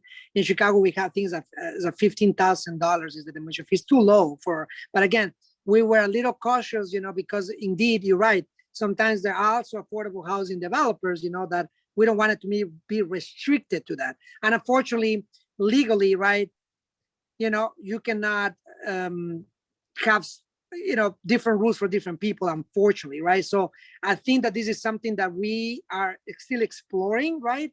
And that's what I think that we need to have more legislation about, lifting the ban. Like, there's a lot of constitutional issues that we have, when, rent control is banned at the state level, right? And there's, it basically ties you from providing incentives to those who perhaps have the rents affordable and so forth. So, but I would say that is certainly something to be considered. I do still think that we do need to provide help to those who want to build affordable housing, but we do need to provide, more legislation that makes it very difficult for developers to just come and tear, homes apart and develop. So again, you don't think affordable housing waivers would be, some kind of waiver for someone that's building affordable? Do you think that would be, as your counsel said, that would be unlawful in some way? Well, that's what we were told, right? That basically when we were, now this is of course post the legislation, right? But at the time, right, the law department and, the conversation was like, look, we cannot put these hefty fees because it will affect affordable housing developers, and then at the same time, we don't want to say, well, different rules for these developers, different rules for these developers. I would like to challenge that notion. I think that we can be more creative with a way of, that we are implementing that. Again, at the end of the day, the $15,000 is nothing for some of these developers. And again, the city really favored this model of make it a revenue generator, rather than make it a deterrence. But again, I don't want to derail, but I think something to consider. And going back to the legal, because again, some of these challenges to policy come legal. Right now in the city of Chicago, there is conversation happening again. And I tell you my own experience when I attended Peoria, when fortunately I was able to get, a zoning attorney, which gave me some good advice. And again, when I had too many people in the room with just too much information happening, when you have legal counsel that is representing and you have attorney-client privilege, the issue here oftentimes is separating powers, executive, legislative, and judicial, the legal power.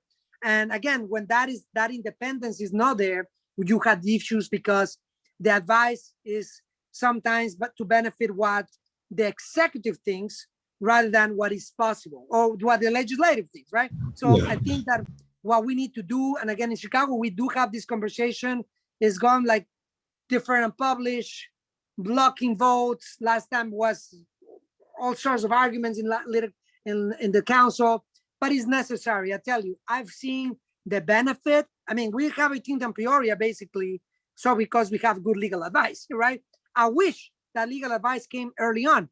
If that was the case, we already have those affordable housing built there.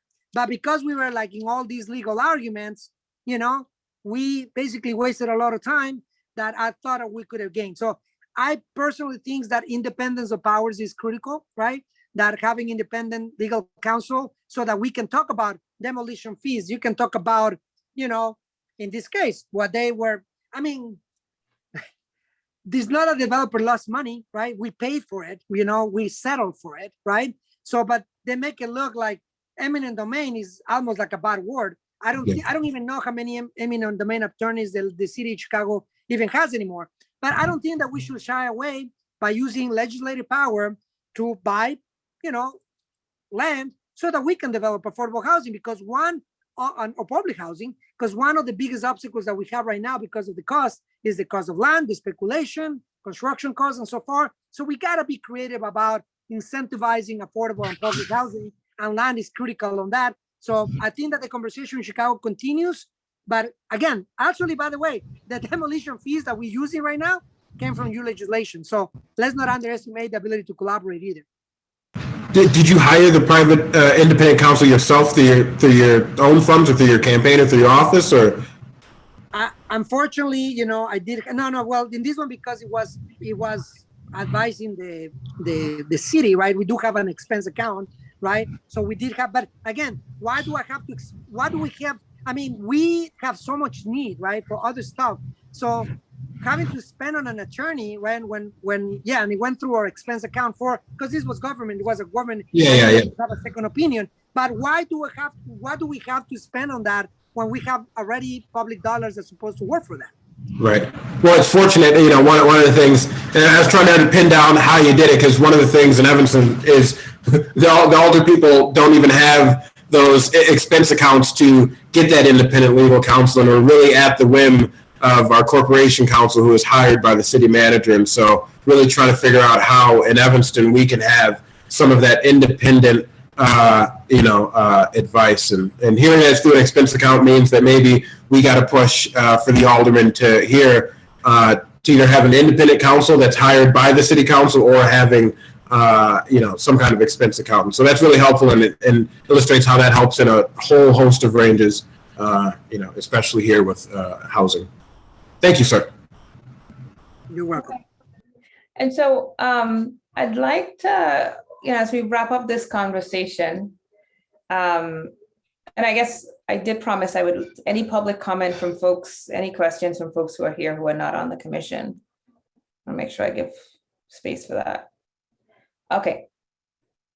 All right. I'd like to sort of build on this energy, on both the enthusiasm that has been gifted us today, the knowledge that's been gifted us today, and the knowledge that this can be done. The changes can be made. 2 years is not a lifetime. 2 years is not a generation. 2 years doesn't fix the problems in Pilsen. But it is very heartening when we see numbers changing. And again, as anybody who was here when we first started talking about this, the goal, there's no one silver bullet to fix these issues of housing. And so, we had our Pilsen alderperson come and give us, a reality and a full picture of one. Our goal here is to try to sort of be the driving force that puts together multiple ordinance drafts that can then go to our city council for consideration, all addressing this from different angles. And so I'd like to kind of, Darlene has been doing so much work in sort of gathering the knowledge and getting this here. I could nominate myself, but I'm also going to ask Alderperson Reed, because what he brings to the table is a understanding of how ordinances work, where some of us on the council will tell you what we want, but not how it should be worded and what the requirements of an ordinance are, et cetera. And so I'd like to try to get 3 people together from the commission, as well as any members of the community or nonprofits who are here today or who care to join us. We have a limit of no more than 3 people, right, Matt? Make sure I'm right there. No more than 3 or no more than 2 from the commission. My understanding is that past a majority of a quorum is not allowed to meet, so then it would be no more than 2. It'd be no more than 2.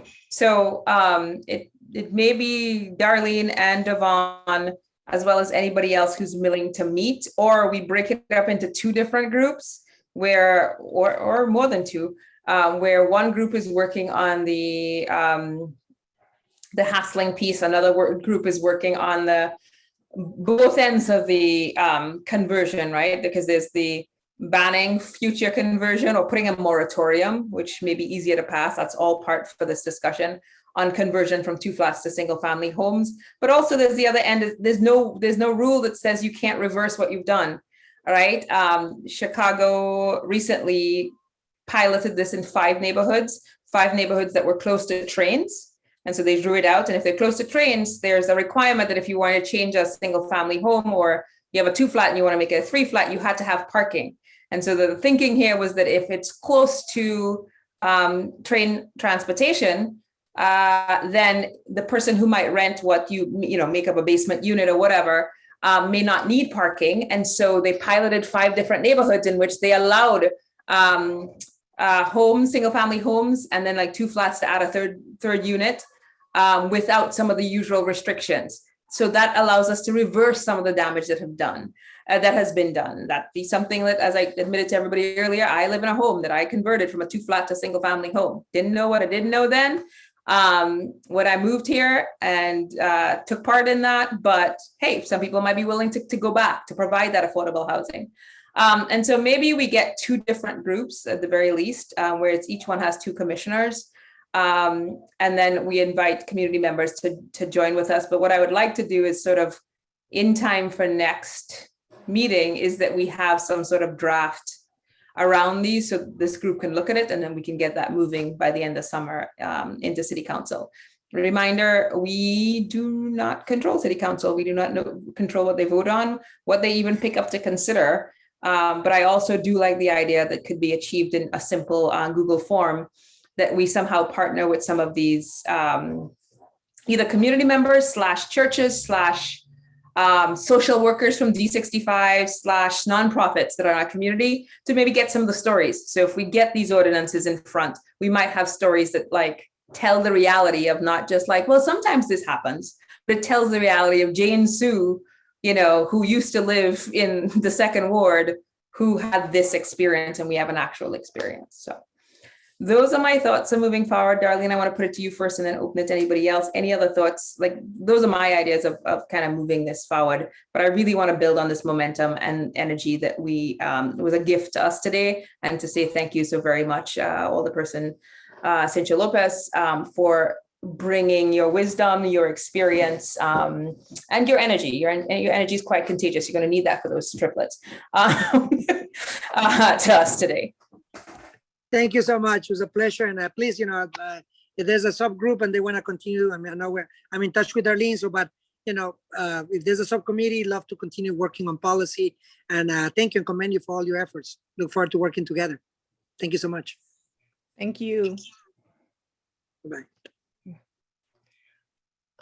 So since I basically used Byron's ordinance for this anti-predatory, and I had already previously created like a Google Doc with the other 2 on there to mimic it. So then what would the group do then? Kind of, I mean, other than what would they do? Yeah, I think ultimately we're not going to have enough time to discuss here in this meeting, and I want to make sure that these ideas aren't restricted to these 3 things, right? Mm-hmm. Where there's things that we're aware of.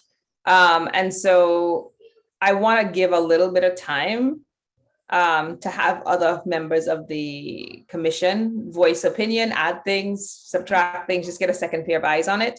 I mean, you and I know the reality. I don't know how many people actually read through what was given in time for today's meeting. And so I want to kind of give that time, and then we maybe have an official vote next meeting. But then everybody's been given ample time to take a look at it. Okay. Sorry. And so if maybe, since that, I think the one that we're kind of molding from Pilsen is already worked on. Maybe I meet with Devon and work on something around the 2 flats, and maybe that could be both ways. I can share with you what I've done already. Yeah.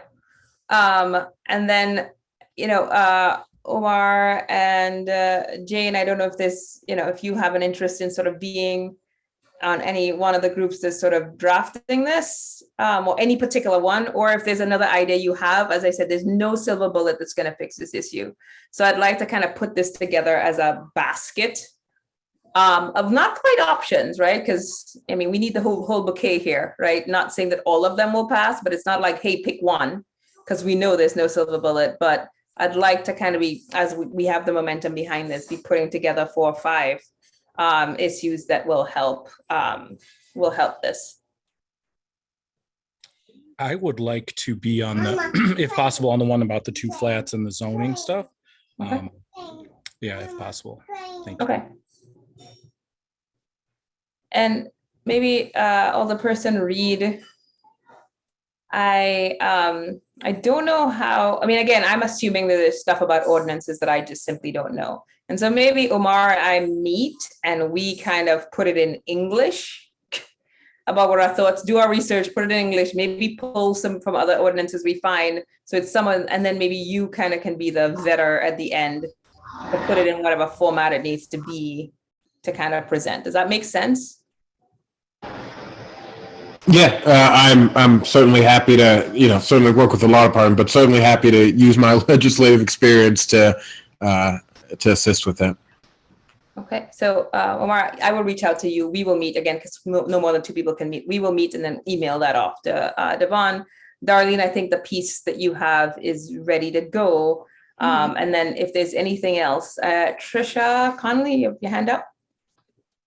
Hi, I just wanted to volunteer to be on one of the subcommittees if you need people.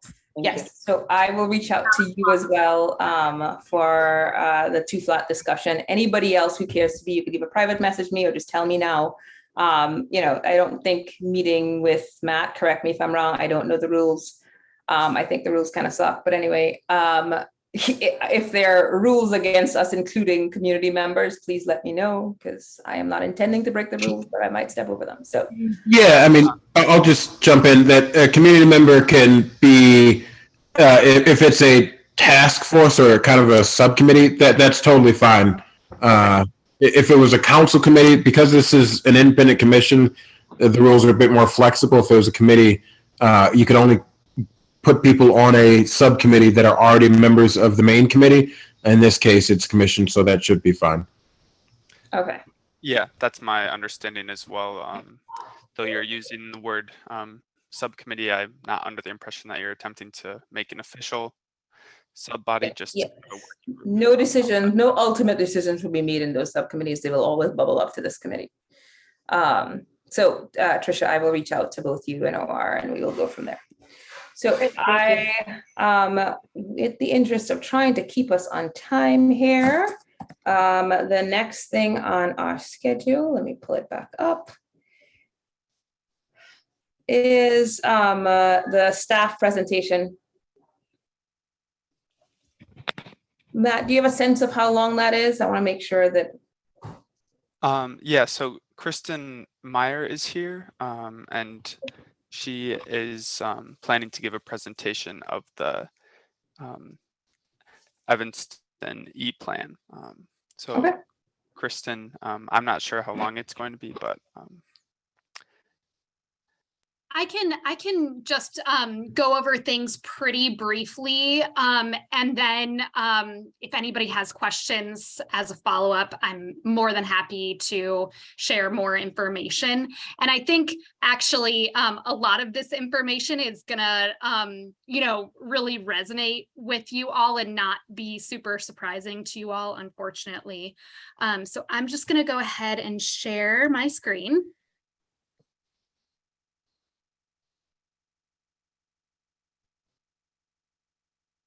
Okay. Can you all see this slide deck? Perfect. Thank you so much, Carla. So I'm Kristen Meyer, the community health specialist from the health department. And every 5 years we do a community health assessment that assesses kind of holistically the health and well-being of the community. And then from there informs a plan for what we need to do to improve health and quality of life for all residents. And this is kind of the model that we used this time around to think about health.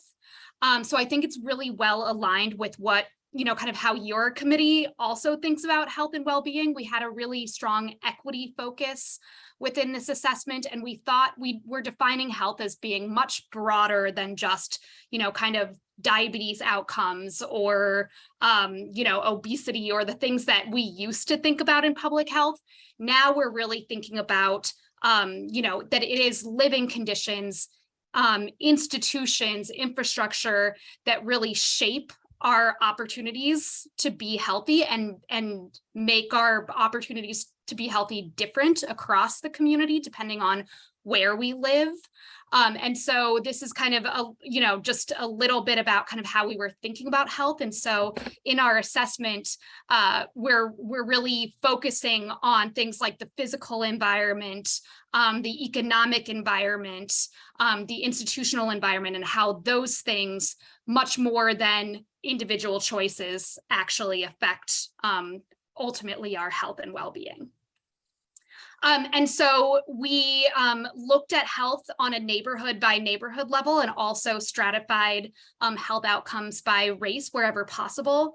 Just one quick note is that we did, the data are available by Census Tract. And I know most people are, think of Evanston in terms of wards, but just to let you know, Census Tract 8092, which I'll speak about kind of continually, very, very kind of closely reflects the 5th ward.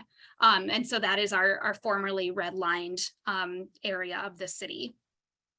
Really important to look at Evanston by neighborhood and not just as a whole, because when you look at the average for any of these like health, social, economic factors, Evanston looks really good on average. And then when you start breaking down by neighborhood, by race, by income level, we see a very different picture emerge of how different health and quality of life are for our different residents.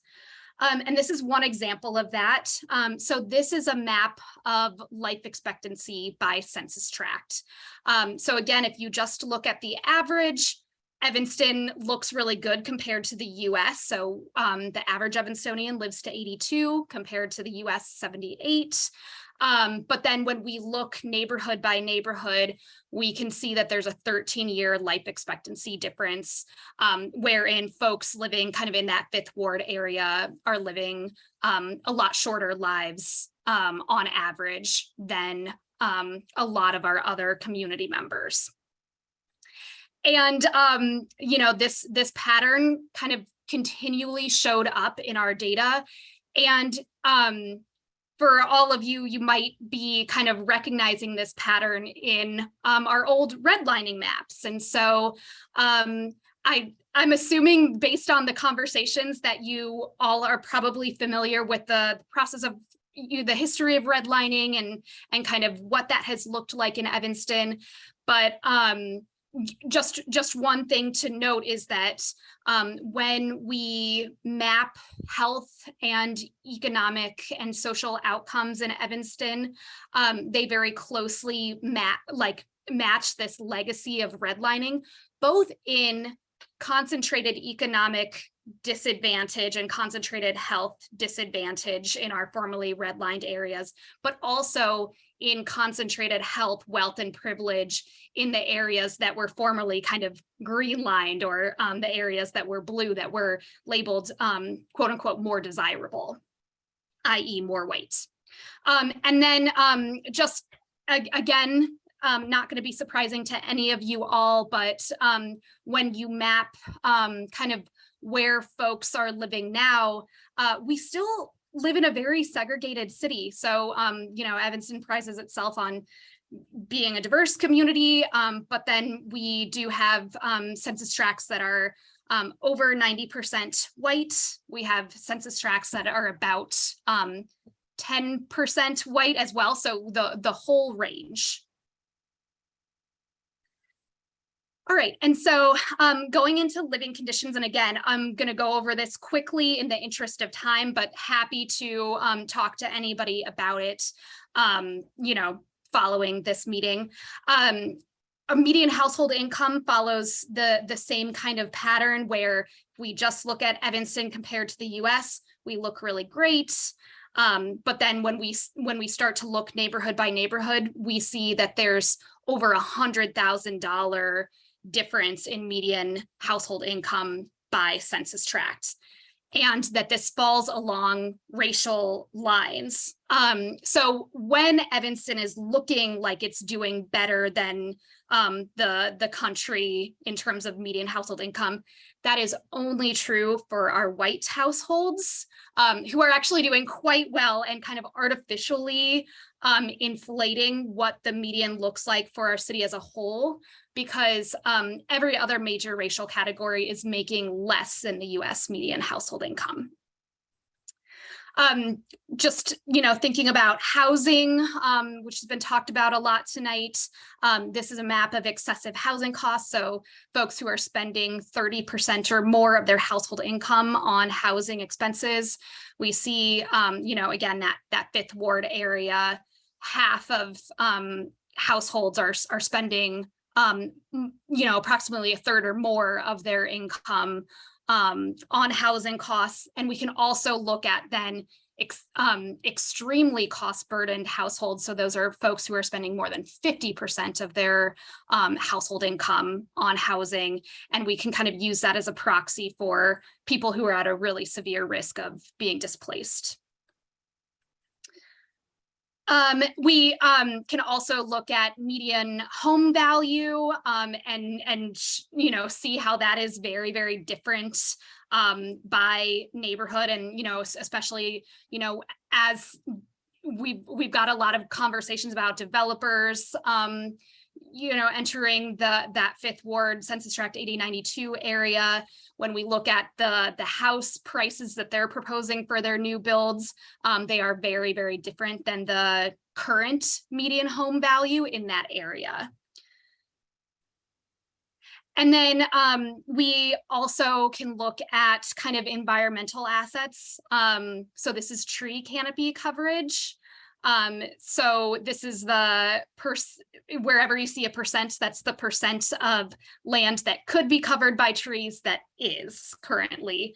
And the more orange the area, the higher the concentration of vulnerable populations. And we see also, again, kind of Western Evanston, Census Tract 8092 is the least served in terms of our tree canopy, which affects mental health, property values, safety, all kinds of things. And then thinking about kind of health outcomes, we can look at folks who are reporting mental health distress, and we see higher rates of mental health distress where folks are more economically distressed. And then looking at more traditional things like diabetes, we can see again, we look really good compared to the US if you just stop at the average, but then when you kind of look at a more granular level, we have a much more severe burden of diabetes in our Fifth Ward, formerly redlined community. We can also look at kind of mortality outcomes and how those differ by race. And the numbers are unfortunately very, very stark in terms of the level of inequity that we have in terms of race outcomes in mortality.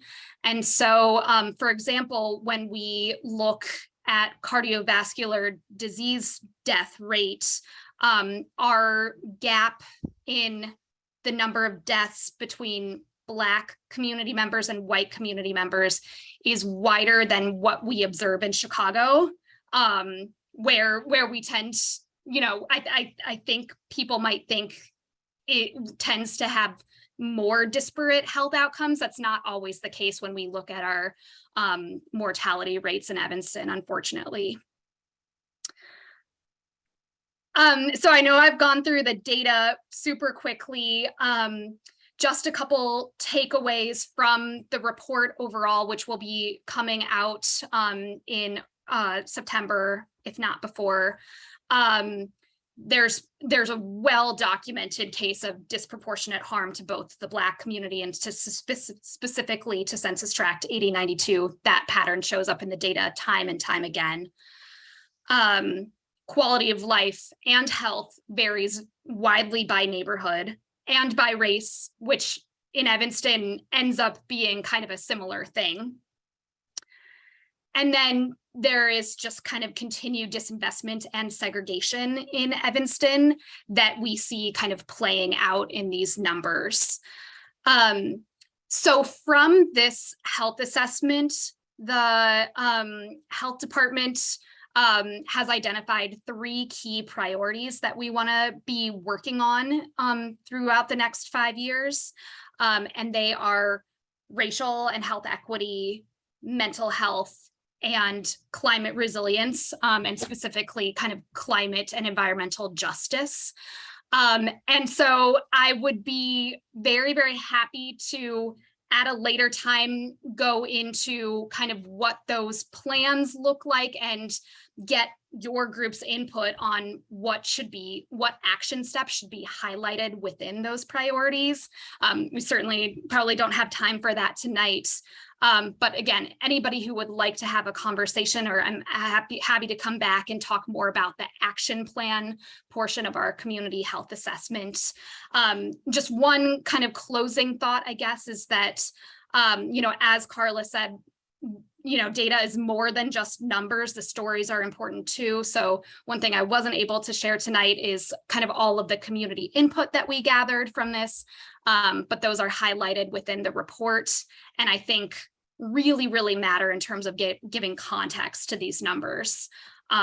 So that's one thing that we're going to do as soon as we can publicly release the report, is push this out and show it to as many community members as possible, and then kind of gather their stories and gather their input in terms of what we should be doing to take urgent action on these findings.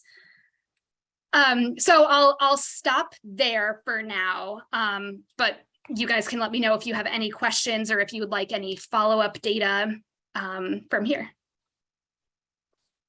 We should start giving these presentations with a dose of wine or some Prozac or something at the end, because while the data is necessary, it is quite depressing. But thank you, Kristen. Hopefully this adds to the fire, and is a reminder to folks that, all the ills we see in the world, from crime to poor health outcomes to everything, is on. I heard David Stovall say this. He's a professor at University of Illinois in the education department there, but say that studies have long shown that there are 4 things that are needed to reduce crime and poverty, both. And that's affordable healthcare, affordable housing, education, affordable education, access to education, and job opportunities. So we know what the fix to America's ills are, but instead we choose to focus on prisons and who's behaving badly without realizing if needs are met, we won't do that. So this is just presenting to us another, another leaf in the 4-leaf clover of things that we need to improve.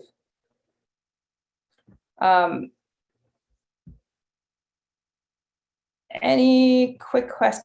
I do want to try to not go over here, but at the same time it's almost inevitable at this point, but give some time to get a quick update from Sue from Connections for the Homeless. If everybody remembers, Connections did funded and fundraised to get the fees to hire a consultant group, ZoneCo, to do an analysis of our zoning policies. And the zoning policies are important because you can have all the best intentions in the world of doing affordable housing, but if the zoning is so restricted and the cost of building is what it is, I'm here to demonize developers like everybody else, even as I have developed property. And so I am not here for not all developers, not all white people. I'm not here for that discussion, right? I'm here to demonize developers like everybody else.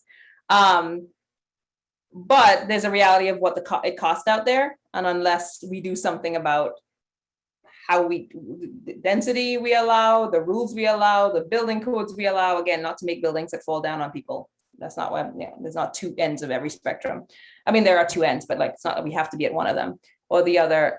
We're not going to get to a point where we can actually start making impact on affordable housing. So, Sue, if I could give you the last like 5 minutes we have to talk about what's been going on since the last time I think you spoke to this group, we were still waiting on the Zone Co report. Waiting on the what report?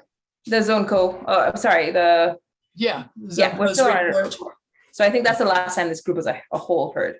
Okay, so yeah, I'll try and give you the quick sort of rundown. Where to start? So basically what we were trying to do, Joining Forces for Affordable Housing had gone through its own review of the zoning code, realizing that an awful lot of discussion at different various city committees and commissions and council were focused on zoning, and that very often zoning is something that was delaying or even stopping the ability for new affordable housing solutions, whether it was new development or not. And so we did our own sort of review and then felt it would be good to really get some technical help with it. So we engaged with this group called Zone Co, who is also looking to do more work in equitable zoning. That's really what their focus is. And they developed an equity board, and they're looking at developing a whole new methodology. They were looking for a group to test this out on. And so we were able to make a really nice deal where they would sort of take our input, we would take their input on looking at, okay, how can we assess the zoning code basically as a moral document to look at how it is either perpetuating or creating segregation, inequity, and increasing housing costs.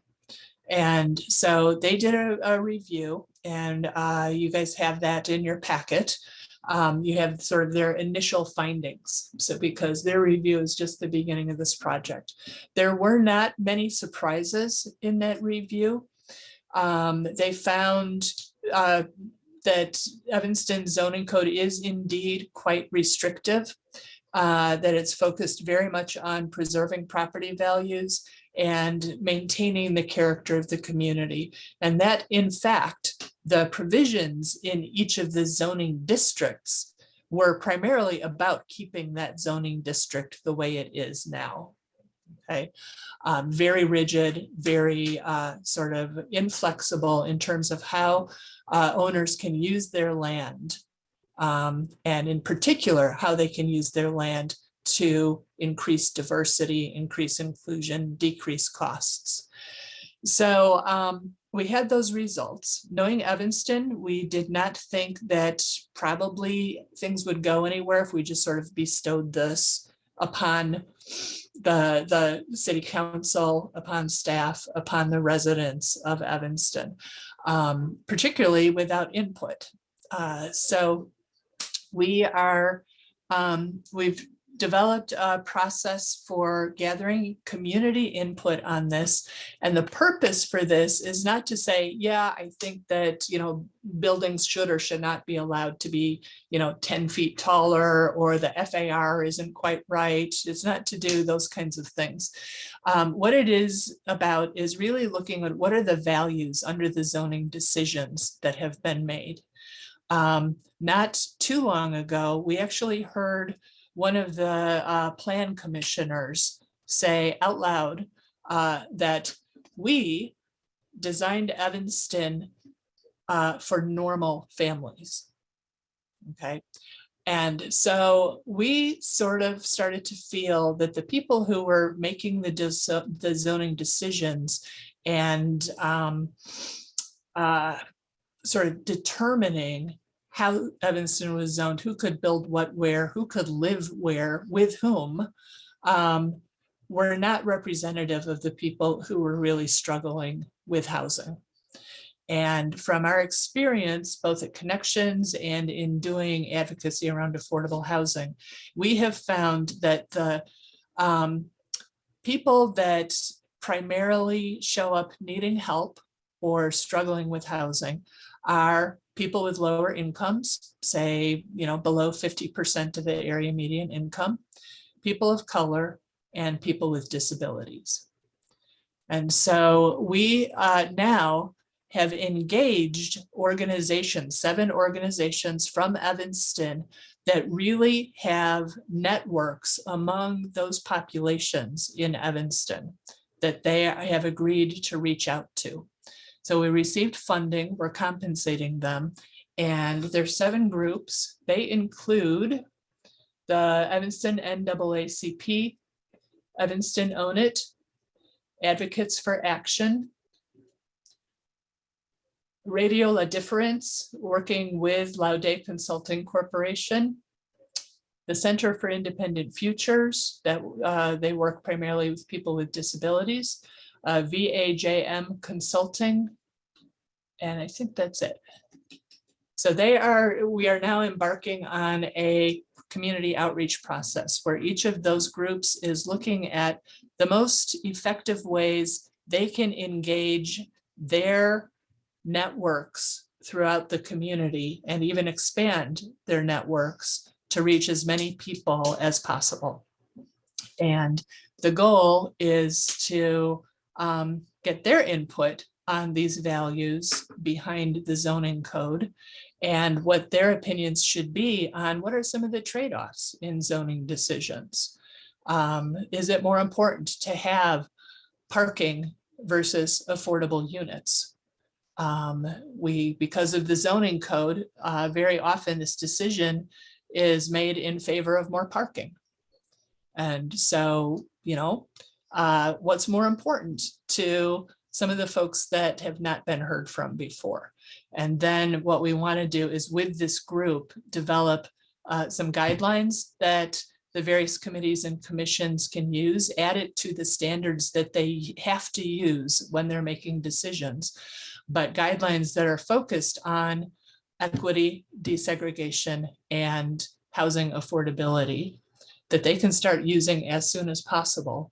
And then also develop feedback that the city can use as it's creating its new comprehensive plan and as it is rewriting the zoning code, which should be happening after the comprehensive plan is done. So we've got some short-term goals to provide immediate guidance and some longer-term goals to include the feedback in the longer-term planning. So I think that sort of covers the update. I'm happy to answer any questions. It ties in very well with everything else you were talking about tonight. And I guess I just asked Sue, are there any of those committees that are needing extra people, extra help? Sue and I had a conversation earlier today, and I need to get my butt in September back onto one of those committees. But is there anything, since we have a group of both community members and the commission here today, that this initiative is looking for? Yes, we, for one, are wanting to spread the word. So these 7 organizations that are working with us are going to be, doing their best to reach as many people as possible. We're going to put all of their plans together and we're going to try to identify where there are gaps, where we're still not reaching people. And we definitely need additional people to help to fill those gaps and to extend this. We also, our focus is not necessarily to, how to say this properly. Our focus is really on getting voices that haven't been heard before, but we also need representation of the voices that have been heard. And so if there are people who, really value the zoning code the way it is, we need their input on that. And because there are trade-offs. And any of the trade-offs are going to affect some people positively and some people negatively. So it's basically we want to talk to people who care about the zoning code. So to your question, the more the merrier, basically. So if people want to help us get people together, we can use help with running focus groups as well, with canvassing to invite people to sessions, with getting surveys out, all kinds of stuff.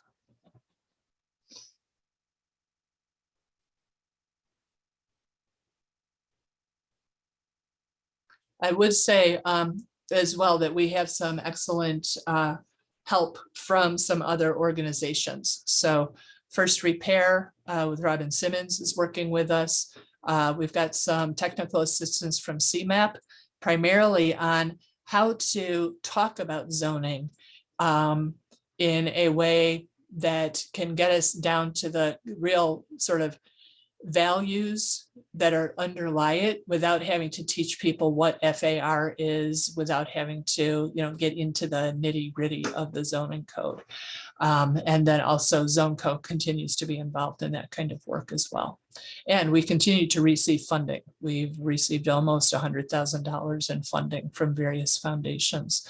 So this is a hot topic. And I think that the fact that there is funding out there for this kind of work, the funding isn't so much about the zoning. The funding is about the inclusion of a broad range of people of diverse ethnicities, races, abilities, and so on, including them in this process is what we're getting the funding for. So I think the city should consider that there is funding for increasing equity in the processes that it uses to make decisions. All right, any questions? We are 10 minutes above behind our time, so I appreciate everybody's patience and hanging in there. Any questions as we pursue before we kind of wrap up? Okay, I want to just kind of say a special thanks to Darlene. This is Darlene's second attempt to kind of bring to us. The first time it was kind of an introduction to the idea, and it gave several of us a chance to go and research and see what was happening, and then kind of bring these concepts of different ordinances that have worked in Chicago. And like, Chicago is not the only place. We know that this concept of reconversion or allowing conversion from single family to